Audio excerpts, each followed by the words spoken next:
Hello everyone, welcome back to my channel. आज की video में हम लोग टेस्ट नंबर 39 कवर करेंगे। ओके, सो बाकी के 38 टेस्ट भी डल चुके हैं। उसकी प्लेलिस्ट का जो लिंक है वो इसी वीडियो के डिस्क्रिप्शन बॉक्स में मिलेगा, तो वो आप चेक कर लीजिएगा। मतलब चेक क्या, सारी ही टेस्ट को लगा लीजिएगा जो कि आपके यूपीपीसीएस एंड आरओ की जो प्रारंभिक परीक्षा है 2021 की, उसके लिए इम्पॉर्टेंट है सारे क्वेश्चंस। ठीक है, स्टार्ट करेंगे फर्स्ट क्वेश्चन के साथ। झारखंड, पश्चिम बंगाल, छत्तीसगढ़ और मध्य प्रदेश उपरोक्त राज्यों में से कौन दामोदर नदी घाटी कोयला क्षेत्र के अंतर्गत आता है या फिर है? ठीक है, तो ऑप्शंस है केवल एक और दो, एक, दो और तीन, या फिर ये चारों ही हैं जो कि दामोदर नदी घाटी कोयला क्षेत्र के अंतर्गत आता है। ठीक है, तो देखिए जो झारखंड है और पश्चिम बंगाल है, ये दोनों ही क्षेत्र आते हैं, तो दोनों ही राज्य हैं, तो आंसर हो जाएगा option number B is correct. Indian geography से लिया गया क्वेश्चन है। दामोदर नदी घाटी कोयला क्षेत्र विस्तार मुख्यतः झारखंड व पश्चिम बंगाल में है। यह भारत का सबसे बड़ा कोयला क्षेत्र है। इसके अंतर्गत झारखंड में झरिया, बोकारो, गिरडीह आते हैं, जबकि पश्चिम बंगाल की अगर बात करें तो वहाँ पर क्या आता है? रानीगंज। ओके, नेक्स्ट है क्वेश्चन नंबर 2। भारत में पाया जाने वाला अधिकतर कोयला निम्नलिखित में से किस प्रकार का होता है? Your options are anthracite, bituminous, peat या फिर लिग्नाइट। तो वो जो कोयला होता है, वैसे आई थिंक आपको आंसर दिख गया है, बिटुमिनस टाइप का वो होता है कोयला। बिटुमिनस दूसरा सबसे अच्छा कोयले का प्रकार है। गोंडवाना युगीन कोयला बिटुमिनस प्रकार का होता है। भारत में पाया जाने वाला अधिकतर यानी कि समथिंग 80% कोयला जो है वो इसी श्रेणी का होता है, तो दूसरी सबसे उत्तम श्रेणी ये मानी जाती है। बात करेंगे क्वेश्चन नंबर 3 की। निम्नलिखित में से कौन सा अलोह खनिज है? Your options are chromium, nickel, cobalt and तांबा।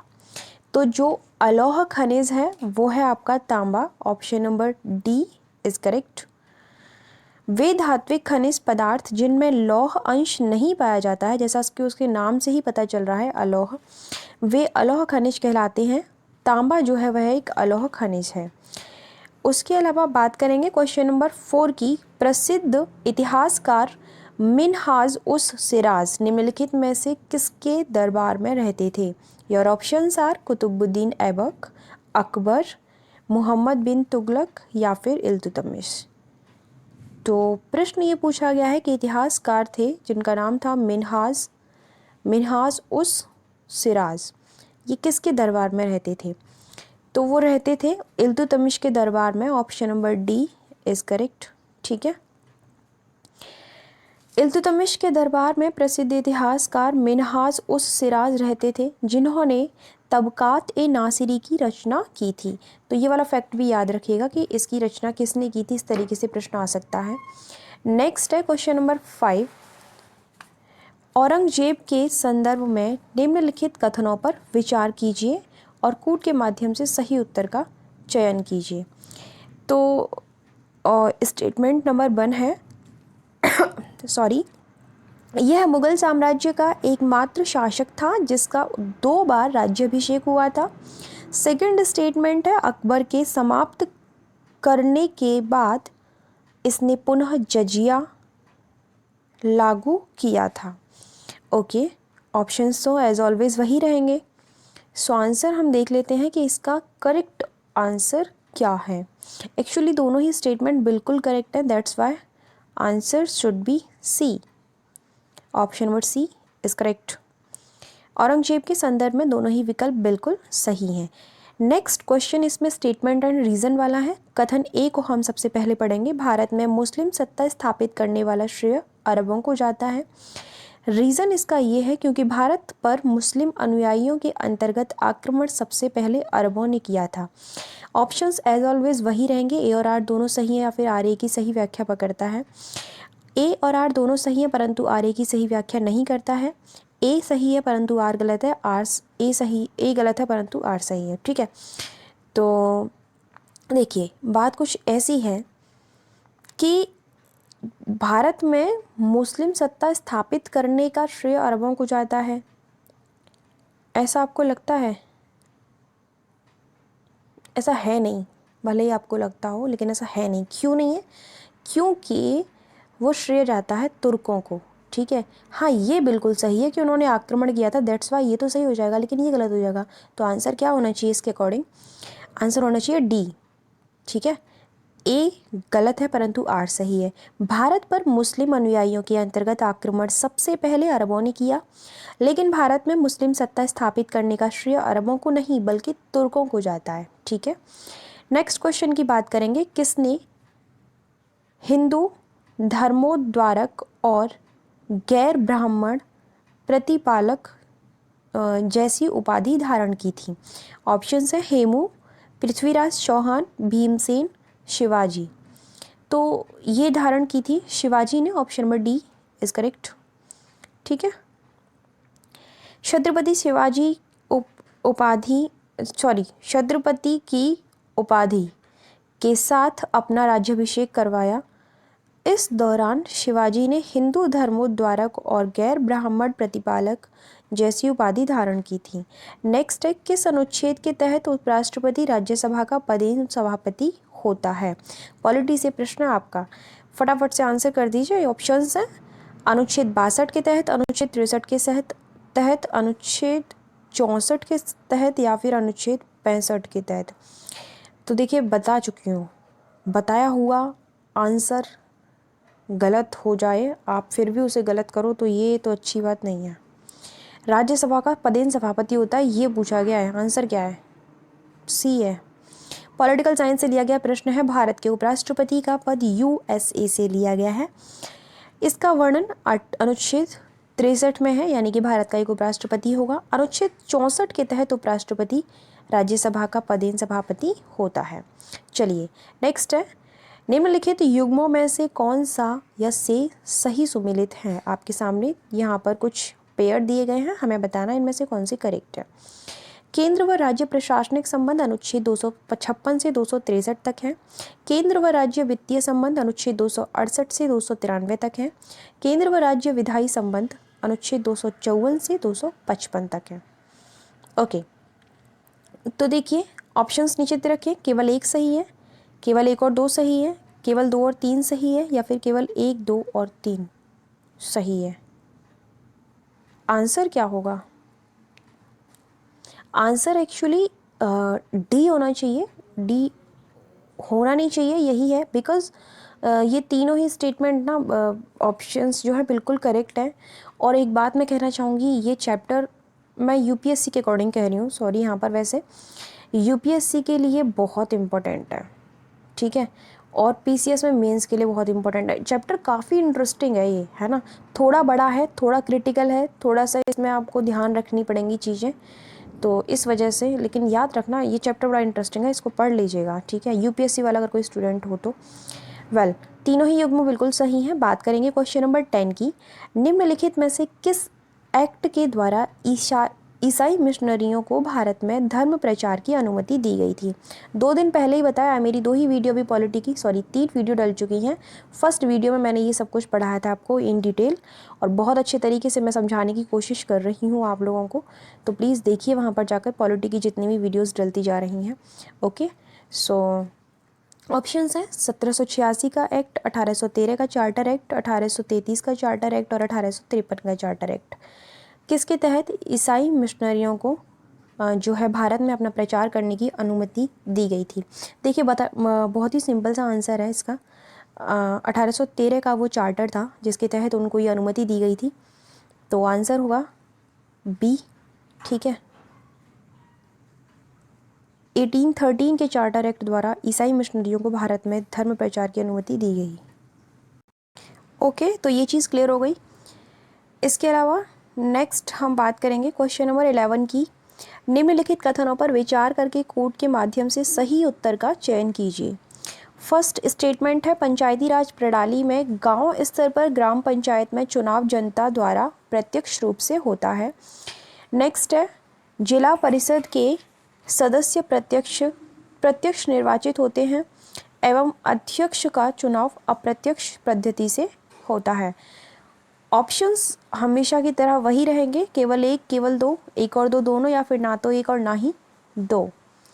ठीक है, तो जो आंसर है इस क्वेश्चन का वो ये है कि ये दोनों स्टेटमेंट सही हैं। It means option number C is correct.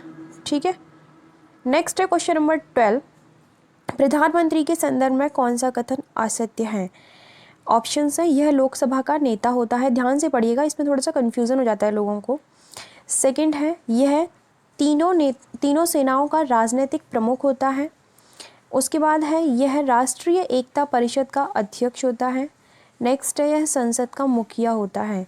इसमें से हमें बताना है कि इनकरेक्ट कौन सा है। वह संसद का मुखिया होता है, ऐसा है क्या? नहीं, वह मंत्रिपरिषद का मुखिया होता है। ठीक है, इस चीज़ को आपको याद रखना है। तो डी जो है इसमें से इनकरेक्ट होगा, तो डी ही आंसर होना चाहिए। प्रधानमंत्री मंत्रिपरिषद का मुखिया होता है। राष्ट्रपति उन्हीं व्यक्तियों को मंत्री नियुक्त करता है जिनकी सिफारिश प्रधानमंत्री करता है। नेक्स्ट है, किस संविधान संशोधन के साथ ही संवैधानिक रूप से मान्यता प्राप्त भाषाओं की कुल संख्या बढ़कर 22 हो गई है? वह आपको अमेंडमेंट बताना है कि वह कौन सा था। ऑप्शंस हैं, 92वां संविधान संशोधन अधिनियम 2003, 91वां संविधान संशोधन अधिनियम 2003, 97वां संविधान संशोधन अधिनियम 2011, या फिर 86वां संविधान संशोधन अधिनियम 2002। आई थिंक इससे तो आप बहुत अच्छे तरीके से परिचित होंगे, बट कोई नहीं। देखिए, जो आंसर है इस क्वेश्चन का वो है आपका ए। ठीक है, तो ऑप्शन नंबर ए जो है वो करेक्ट होगा। इस चीज़ को ध्यान रखना। 92वां संविधान संशोधन अधिनियम 2003 के द्वारा भाषाओं की कुल संख्याओं को बढ़ा दिया गया था। ठीक है, 92वां संविधान संशोधन अधिनियम 2003 द्वारा 8वीं अनुसूची में 4 नई भाषाएं जोड़ी गई थी, और वह कौन सी हैं ये जान लीजिए। बोडो, डोगरी, मैथिली और संथाली। ये याद रखना कि कौन सी अनुसूची में भाषाओं का प्रावधान है, पूछा जाता है। इसके साथ ही संवैधानिक रूप से मान्यता प्राप्त भाषाओं की कुल संख्या कितनी हो गई? 22 हो गई। ठीक है, नेक्स्ट है क्वेश्चन नंबर 14। निम्नलिखित कथनों पर विचार करके कूट के माध्यम से सही उत्तर का चयन कीजिए। स्टेटमेंट नंबर 1 है, प्रख्यात न्यायविदों को उच्च न्यायालय का न्यायाधीश नियुक्त करने का प्रावधान है। नेक्स्ट है, उच्च न्यायालय के न्यायाधीशों को शपथ राष्ट्रपति द्वारा दिलाई जाती है। केवल एक सही है, केवल दो सही है, एक और दो दोनों सही है, या फिर ना तो एक और ना ही दो? देखिए, ये दोनों ही स्टेटमेंट जो हैं वो बिल्कुल गलत हैं। अब क्यों गलत हैं ये बता देते हैं। पहली बात तो ये कोई प्रावधान है ही नहीं, ऐसा कोई प्रोविज़न नहीं है हमारे संविधान में। लेकिन हाँ, ये जो उच्च न्यायालय के न्यायाधीशों को शपथ राष्ट्रपति द्वारा नहीं दिलाई जाती है, वो दिलाई जाती है किसके द्वारा? राज्यपाल के द्वारा। ठीक है, तो इस चीज़ को आप ध्यान रखिएगा। दोनों गलत हो जाएंगे इसका मतलब। तो आंसर क्या होगा? ना तो एक और ना ही दो, यानी कि डी। उच्चतम न्यायालय की तरह प्रख्यात न्यायविदों को उच्च न्यायालय का न्यायाधीश नियुक्त करने का कोई प्रावधान नहीं है। उच्च न्यायालय के न्यायाधीशों को शपथ राज्यपाल द्वारा दिलाई जाती है। नेक्स्ट क्वेश्चन है, प्रारूप समिति में बीएल मित्र की जगह किसको नियुक्त किया गया था? देखिए, अब एक बात आपको याद दिला दूं, मैंने संविधान निर्माण के समय पर वो बताया था प्रारूप समिति में 7 मेंबर कौन से हैं, उनके नाम बताए थे, और मैंने स्पेशली आपको रिकमेंड किया था कि प्रश्न यहाँ से बनता है वो 2 मेंबर हैं कि इनकी जगह पर किसको नियुक्त किया गया था, या फिर प्रश्न इस तरीके से बनेगा कि इनको किसकी जगह पर नियुक्त किया गया था। तो वहीं से प्रश्न यहाँ पर आ गया आपके सामने। अभी तो ये टेस्ट सीरीज़ है, हो सकता है एग्ज़ाम में भी आ जाए, तो रिवाइज़ कर लेना उसको। ठीक है, तो ऑप्शंस हैं, डॉक्टर के एम मुंशी, सैयद मोहम्मद सादुल्ला, एन माधव राव, या फिर टी कृष्णमाचारी। बीएल मित्र की जगह किसको चुना गया था ये बताना है आपको। तो वो थे N Madhav Rao. Option number C is correct. ठीक है, प्रारूप समिति में बीएल मित्र की जगह एन माधव राव को नियुक्त किया गया था। ओके, नेक्स्ट है 16। आंसर दिख गया। किसको नागरिकता संबंधी मसलों पर कानून बनाने का अधिकार प्राप्त है? तो ऑप्शन है, मंत्रिपरिषद को, राष्ट्रपति को, संसद को, या फिर उच्चतम न्यायालय को। ये जो कानून नागरिकता से संबंधित, यानी कि नागरिकता अर्जित करने से या फिर नागरिकता को ख़त्म करने से संबंधित कानून बनाता है कौन? संसद, पार्लियामेंट। किस आर्टिकल के तहत ये पार्लियामेंट को ये वाला राइट मिला हुआ है? तो वो है आपका, एक सेकेंड अभी बताती हूँ, आर्टिकल 11, ठीक है। इसके तहत ये राइट मिला हुआ है पार्लियामेंट को। इसके अलावा नागरिकता की बात हुई है तो हमारे किस में, भाग 2 में जो है नागरिकता संबंधी प्रावधान है, और किस आर्टिकल के तहत है, वो है आपका आर्टिकल 5 से लेकर के 11 तक, ठीक है। नागरिकता संबंधी सारे प्रावधान है। बाकी हम चैप्टर कवर करेंगे उस वाले सीरीज़ में, पॉलिटी वाली में, तो अच्छे तरीके से सारी चीज़ों को जान लेंगे। यहाँ पर आंसर सी था, संसद को नागरिकता संबंधी मसलों पर कानून बनाने का अधिकार है। नागरिकता संघ सूची का विषय है, ये भी याद रखिएगा। नेक्स्ट है क्वेश्चन नंबर 17, मैग्ना कार्टा मूलतः किस देश से संबंधित है? ऑप्शंस है यूएसए, जर्मनी, फ्रांस या फिर ब्रिटेन। तो जो मैग्ना कार्टा है वो किस देश से संबंधित है ये पूछा गया है। प्रश्न कितना घुमा दिया गया है। आंसर इसका डी होगा, क्योंकि ये ब्रिटेन से संबंधित है। मैग्ना कार्टा अधिकारों का एक घोषणा पत्र था जो कि 1215 में इंग्लैंड के किंग द्वारा जारी किया गया था। यह नागरिकों के अधिकारों से संबंधित पहला लिखित पत्र था, ठीक है। ये हुई है बात ब्रिटेन की। अपनी इंडिया में इसका क्या वो है ये भी जान लेते हैं। भारत में भी मैग्ना कार्टा किसी को कहा जाता है। तो भारतीय संविधान में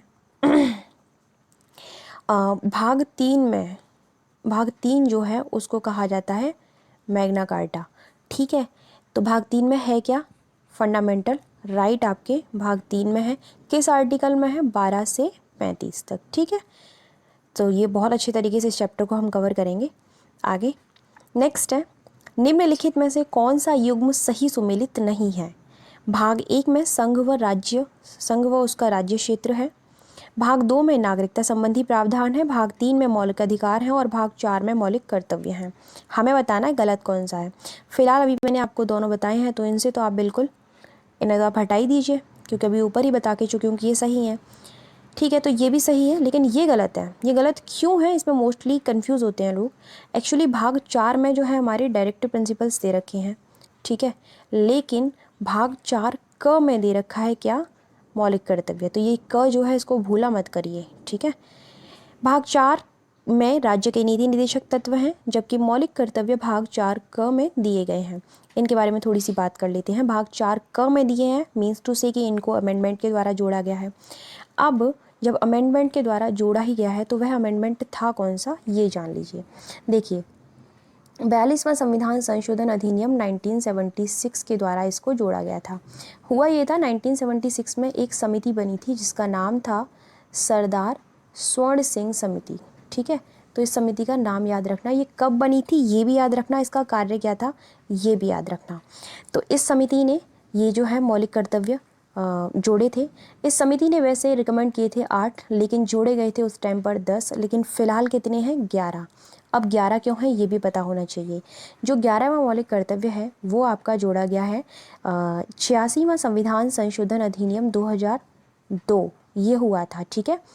इसके द्वारा जो है हमारा 11वां मूल कर्तव्य जोड़ा गया है, जिसमें क्या है कि प्रत्येक माता पिता का यह अधिकार होगा कि वह 6 से 14 वर्ष के बच्चों को शिक्षा दिलाएं, ठीक है। शिक्षा दिलाना उनका कर्तव्य होगा। वैसे पूछा नहीं जाता, लेकिन बता देती हूँ कि ये जो अमेंडमेंट है ये किस कमेटी की सिफारिश पर किया गया था। तो एक समिति बनी थी, उसका नाम था समीक्षा आयोग, ठीक है। समीक्षा आयोग बना था, वो मेरे को उनका नाम याद नहीं आ रहा अध्यक्ष का उस टाइम पर, लेकिन सर वेंकट चेलैया नाम था उनका, ठीक है, जो कि हमारे पूर्व वो थे, क्या थे, पूर्व मुख्य न्यायाधीश थे एक। तो उन्होंने ये कमीशन बना था सन 2000 में। तो उन्होंने ये रिकमेंड किया था हमारा, ठीक है, शिक्षा का जो कर्तव्य है, मूल कर्तव्य 11वां, ठीक है। क्लियर हो गया। नेक्स्ट है, ओके, नेक्स्ट है, राष्ट्रपति के संदर्भ में दिए गए कथनों पर विचार कीजिए। पहला है, इसके उम्मीदवार को जमानत राशि के रूप में 15,000 रुपये जमा करने होते हैं। यानी कि जो भी उम्मीदवार होता है, जो भी 2 लोग खड़े हो रहे हैं, ठीक है, तो वो पहले सबसे पहले 15,000 रुपये राशि जमा करेगा, ठीक है। उसके बाद है, यदि उम्मीदवार को कुल डाले हुए मतों का 1/8 भाग प्राप्त नहीं होता है तो उसकी राशि जो है क्या कर ली जाती है, जब्त कर ली जाती है। यानी कि ये राशि उसकी गई पानी में, ठीक है। हारा तो हारा और उसकी ये राशि भी गई। हमें बताना है इसमें से सही कौन सा है। सही जो है पहला है, क्योंकि उसको 1/8 नहीं 1/6 भाग प्राप्त होना चाहिए। ठीक है, ये ज़रूरी है, 1/8 भाग नहीं, इसलिए आंसर हो जाएगा केवल एक। पॉलिटी से लिया गया क्वेश्चन है। राष्ट्रपति पद के उम्मीदवार को जमानत राशि के रूप में 15,000 रुपये जमा करना होता है यदि उम्मीदवार को कुल डाले मतों का 1/6 भाग प्राप्त नहीं होता है तो वह राशि जब्त कर ली जाती है।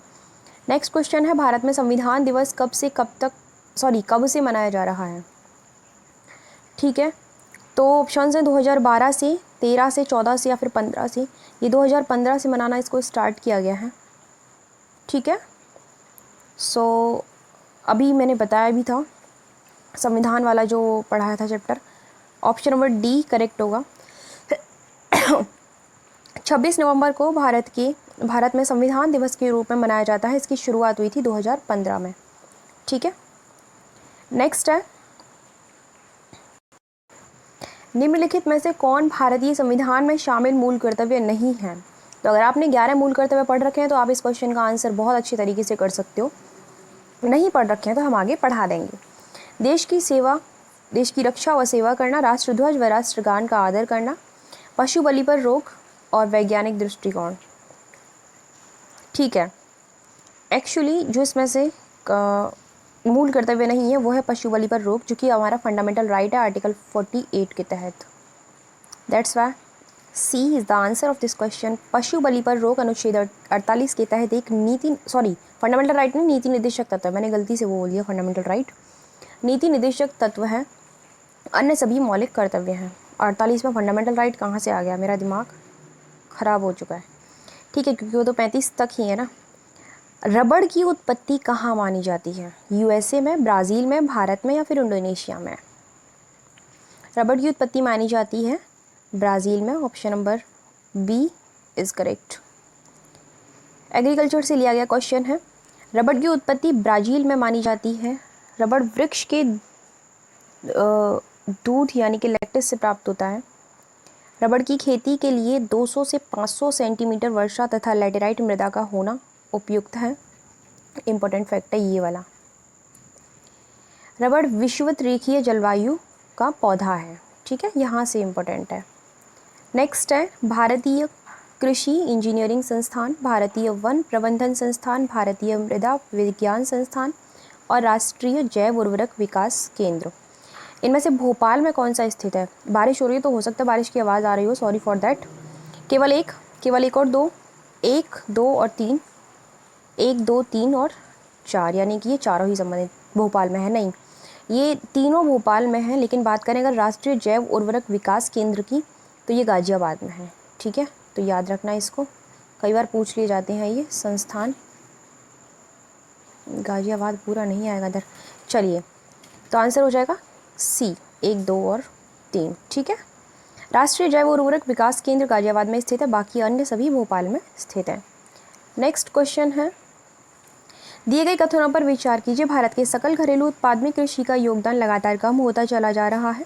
जीडीपी में कृषि के योगदान में कमी भारतीय अर्थव्यवस्था में कृषि के गिरावट को नहीं दर्शाती, अपितु यह केवल अर्थव्यवस्था के द्वितीयक तथा तृतीयक क्षेत्रों की सापेक्षिक तीव्र वृद्धि को दर्शाती है। आंसर इसमें से कौन सा चाहिए, केवल एक, केवल दो, एक और दो दोनों, या फिर ना तो एक और ना ही दो। ठीक है, तो इसमें से दोनों ही स्टेटमेंट बिल्कुल करेक्ट है। That's why your answer is C, option number C is correct. Okay, next question है, to a hunger free world नामक किताब के लेखक कौन है, किसके द्वारा लिखी गई है। ऑप्शन है Norman Borlaug, Verghese Kurien, MS Swaminathan और MS रंधावा। ठीक है, ये पुस्तक लिखी है MS स्वामीनाथन ने। Option number C is correct, याद रखना। संयुक्त राष्ट्र पर्यावरण कार्यक्रम UNEP यानी कि यूनाइटेड नेशन एनवायरनमेंट प्रोग्राम ने MS स्वामीनाथन को आर्थिक पारिस्थितिकी का पिता कहा जाता है। इसके द्वारा to a hunger free world नामक किताब लिखी है। ठीक है, तो 25 क्वेश्चंस कंप्लीट हो चुके हैं। बारिश की आवाज़ बहुत तेज़ आ रही होगी इस टाइम, क्योंकि बहुत तेज़ बारिश हो रही है। ठीक है, सो उसके लिए मैं तो कुछ कर नहीं सकती हूँ, बारिश हो रही है तो उसकी आवाज़ को कैसे मैं बंद कर सकते हैं। Well it's okay, now 25 question complete हो सकते हैं। Thank you so much for watching my video. मिलते हैं नेक्स्ट वीडियो में, तब तक के लिए बाय बाय, टेक केयर, ख्याल रखिए अपना भी दूसरों का भी। Okay bye.